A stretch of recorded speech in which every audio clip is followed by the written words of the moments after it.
Here's what most people get wrong about sleep, and this one might keep you, or someone you love, awake at 2 a.m. for the wrong reasons.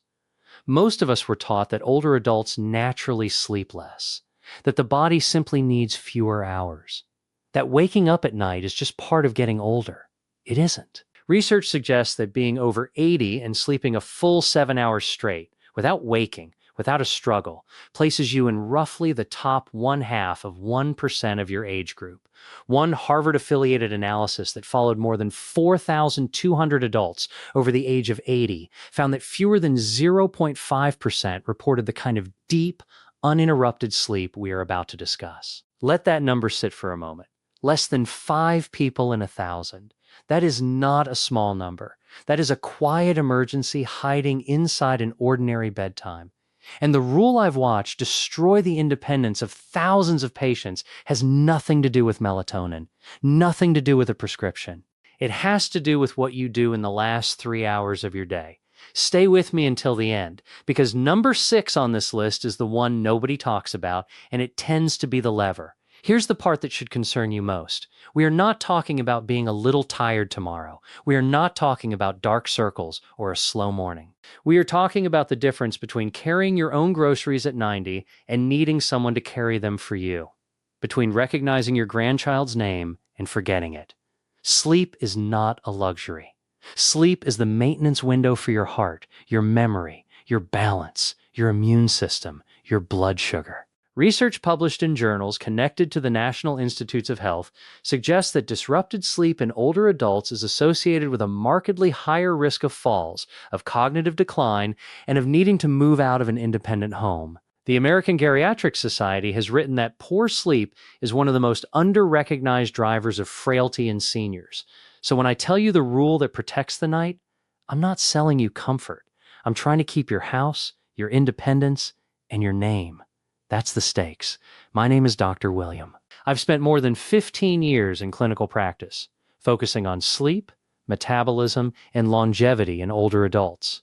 I've reviewed peer-reviewed research for journals in geriatric medicine, treated several thousand patients over the age of 75, and consulted on sleep protocols used in long-term care facilities across 3 states. I'm not here to sell you a supplement or scare you into a course.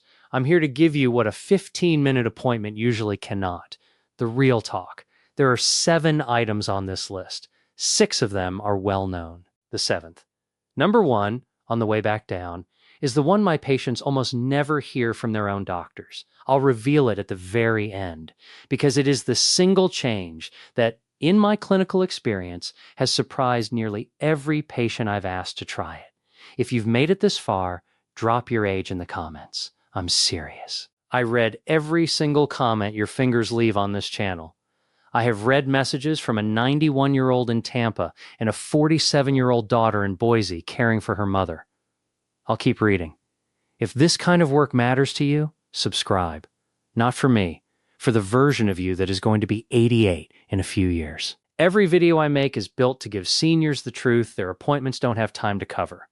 Don't let this be the last one you see. Hit subscribe, leave your age below, and I'll see you in the next section. Before I give you the list, let me set the table. There are 3 mechanisms I'll keep referring back to, so keep them in your mind like a Chinese restaurant menu. 3 small pictures you can pick up anytime. Mechanism 1, the circadian clock. Think of your circadian clock like an old grandfather clock in the hallway of your body. It tells every cell when to wake up, when to repair, when to flush waste. Once it loses the light, the clock loses the time. Mechanism 2, the cortisol curve. Cortisol is your body's stress and wake hormone. In the morning, it's supposed to rise like a sunrise. At night, it's supposed to fall like a sunset. When the curve is upside down, the body behaves like a night shift worker at midnight. Mechanism 3, the deep sleep flush. Think of deep sleep like the cleaning crew that comes into the office at night. They mop the floors, take out the trash, fix the wiring. When they don't show, the next day everything feels off. Your blood sugar, your mood, your balance. Keep those 3 pictures in your head. I'm going to refer back to them every step of the way. Number 7. The bedroom is too warm. Here's what most people get wrong about the bedroom. They think a warm, cozy bedroom helps them sleep. It does the opposite. Here's what it does inside you. As you fall asleep, your core body temperature has to drop by roughly 1 to 2 degrees Fahrenheit to enter deep sleep. Think of your body like a campfire. You have to bank the coals before the embers can settle into a clean burn. A room at 72 or 74 degrees defeats that. The cleaning crew cannot get through the door. A study from Harvard Medical School's Division of Sleep Medicine, tracking 4,200 older adults, found that those who kept their bedrooms between 60 and 67 degrees reported a 61% lower rate of nighttime awakenings compared to those sleeping in rooms above 61%. That is not a small number. The consequence? Skimpy, deep sleep, groggy mornings, higher fall risk the next day. So what should you do instead? Set the thermostat to 65. Use a thin blanket instead of a thick comforter. If your partner runs warm, use 2 separate thin layers. Open a window for 10 minutes before bed to drop the room. Cool room, warm body. Nimber SX. The late carbs. Stay with me here, because number 6 is going to sound like a betrayal of comfort food. After 7 p.m., most older adults eat a small bowl of cereal, a muffin, some toast with jam. Something sweet, something soft. Here's what it does inside you. A simple carbohydrate. White bread, white rice, sugar, fruit juice, sends blood sugar up like a rocket, then crashes it back down around 2 or 3 a.m. Your body wakes you up to release a corrective hormone. Think of blood sugar like a yo-yo on a string. Every spike is a wake-up call waiting to happen. A study out of Columbia University's College of Physicians and Surgeons, following 1,184 older adults, found that those who consumed a high glycemic index meal within 3 hours of bedtime had a 47% higher rate of middle-of-the-night awakenings. The consequence, if ignored, is years of broken sleep, weight gain around the midsection, and a higher risk of the kind of blood sugar problems that take your independence away. So what should you do instead? After 6 p.m., trade the sweet for the slow. A small piece of fish, an egg, a handful of nuts, some non-starchy vegetables. 20 grams of protein, not 60 grams of starch. Your grandchildren's pancakes can wait until morning. Let me tell you about someone I'll call Margaret, 81 years old, from Sarasota. My first reaction to her file wasn't fear.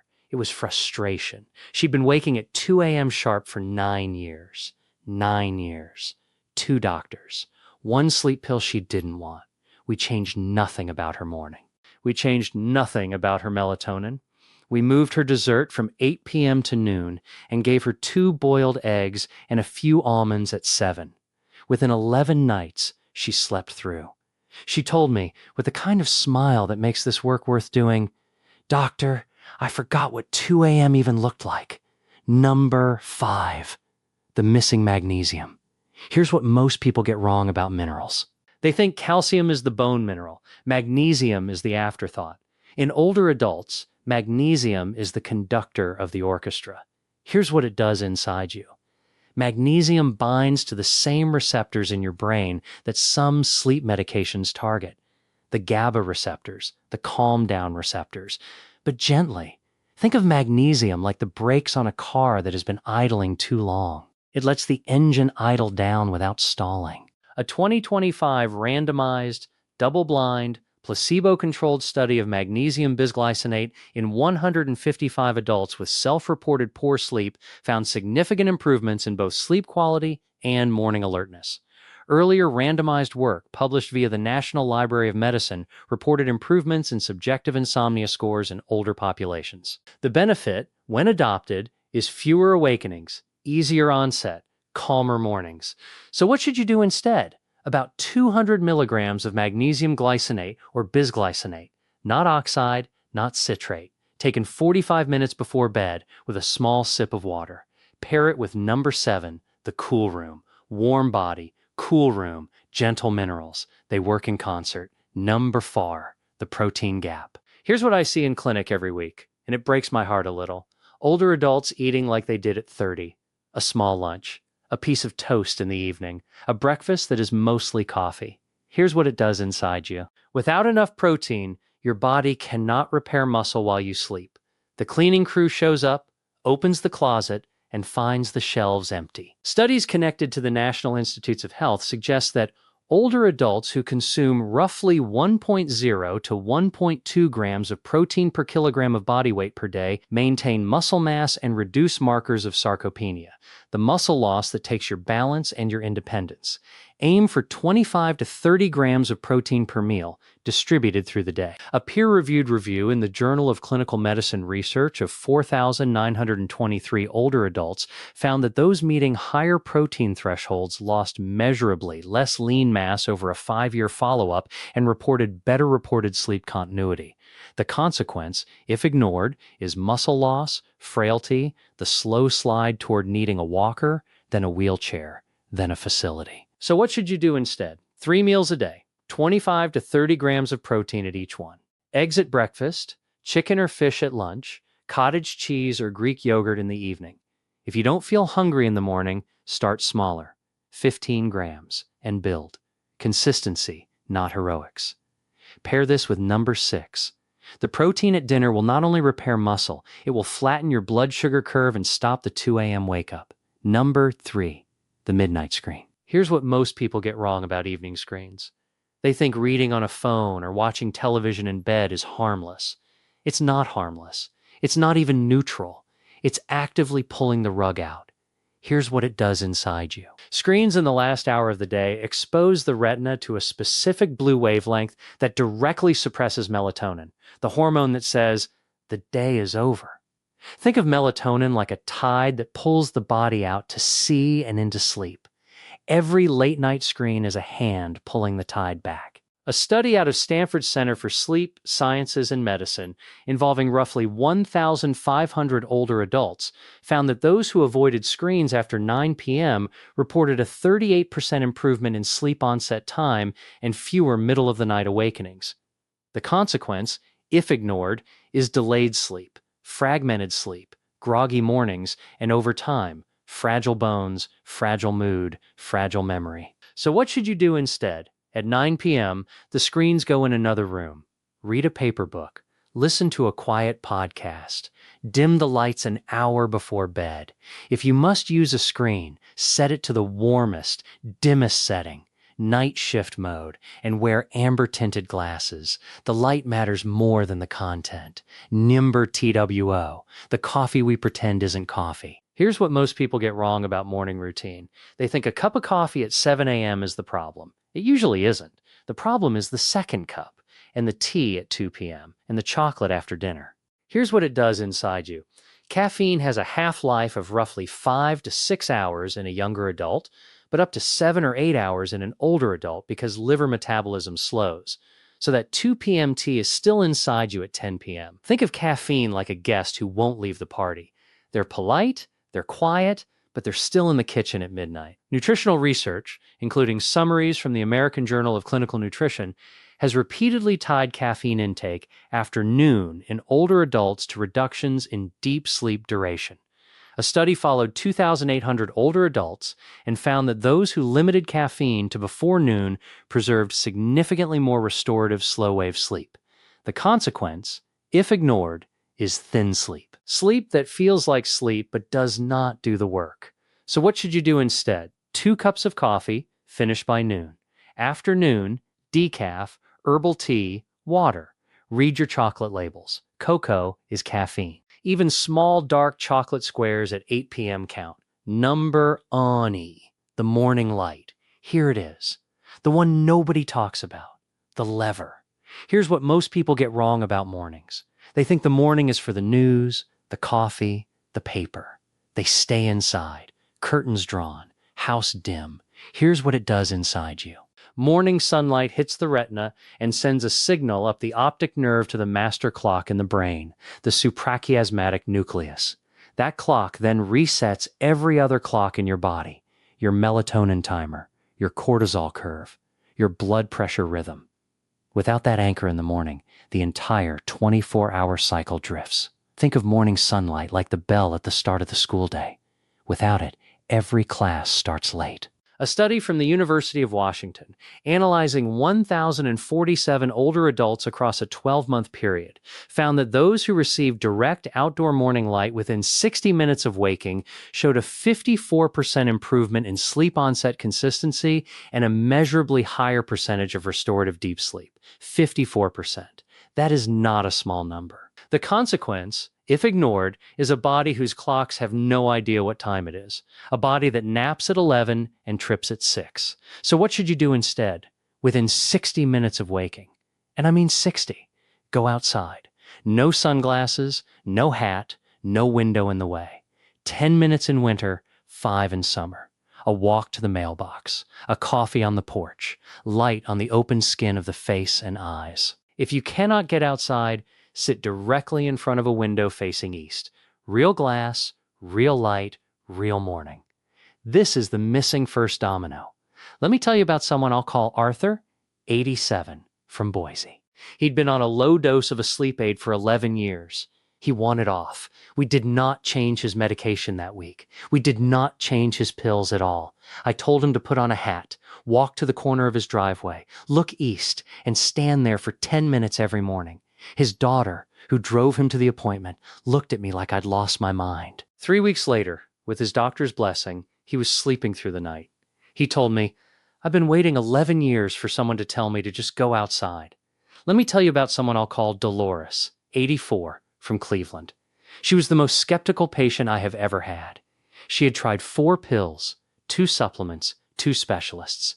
We did exactly 2 things. 10 minutes of morning light, no screens after 9 p.m. 6 weeks later, her husband called the clinic just to say thank you. She was laughing at dinner again, remembering names again. The detailed moment I remember is the way she described the smell of her granddaughter's hair while reading bedtime stories. A smell, she said, she had not been awake enough to notice in 3 years. If you have a parent over 80, an aunt, a grandfather, a neighbor, share this with them. Print it out. Send it in a text. The number of older adults who are quietly losing sleep and quietly losing themselves along with it is not small. Frame this as one small act of love. Hit the share button. Tell someone you love. Let's bring it all together. Sleep at 85 is not a wish. It is a craft. And it is a craft built from 7 small moves. Number 7, a cool bedroom between 60 and 67 degrees. Cool room, warm body. Number 6, late night carbs replaced with slow protein. Stop the 2 a.m. wake up. Number 5, 200 milligrams of magnesium glycinate 45 minutes before bed. Engage the brakes. Number 4, 25 to 30 grams of protein at every meal. Give the cleaning crew something to repair. Number 3, no screens after 9 p.m. Let the tide come in. Number 2, caffeine finished by noon. Kick the polite guest out before noon, not at midnight. Number 1, 10 minutes of direct outdoor morning light within an hour of waking. Pull the master clock back to time. Refer back to the 3 mechanisms. The circadian clock, regulated by number 1. The cortisol curve, flattened by number 6 and lowered by number 2. The deep sleep flush, supported by number 7, number 4, and number 5. They are not separate. They are one body, 3 clocks, and 7 small choices. What to do tonight? What to do this week? Tonight, set the thermostat to 65 and open a window for 10 minutes before bed. Tonight, replace your late snack with 2 boiled eggs or a small handful of almonds. Tonight, no screens after 9 p.m. A book. A quiet room. Tomorrow morning, 10 minutes of outdoor light before anything else. This week, finish your caffeine by noon. This week, ask your doctor about 200 milligrams of magnesium glycinate. This week, build 3 meals each with 25 to 30 grams of protein. That's 7 moves, 7 nights. The clock begins the moment you begin. I'm a doctor, not a poet, but I want to say something that I believe with the calm of a man who has seen it work. Your body is not betraying you. It has been quietly waiting for the right instructions. It is not too old. It is not too late. A 91-year-old in Tampa who left me a comment last month told me she walked her dog again for the first time in 2 years. A man in his late 80s wrote to say he carried his own groceries up 2 flights of stairs last Tuesday. These are not miracles. These are the body finally being given what it asked for: light at the right time, food at the right time, a room at the right temperature, a rhythm. You are not here for 150 years. You are here for the years you have. You are here for the grandchildren's names. You are here for the laughter at dinner. You are here for the dog, the stairs, the porch, the walk. You are here for the small, dignified acts of living that we do not even notice until they start to slip away. So do not give them up. Do not let sleep quietly steal them. Do this list tonight. Share it with someone you love. And remember, it is never too late. If this video gave you anything at all, subscribe. Ring that notification bell, because every Sunday I drop a new piece built to give seniors the truth their appointments don't have time to cover. And leave me a comment. Tell me your age. Tell me the one thing on this list you're going to try first. I read every single comment yours leaves here. I have read them all week, every week, since this channel began. That's a promise I keep.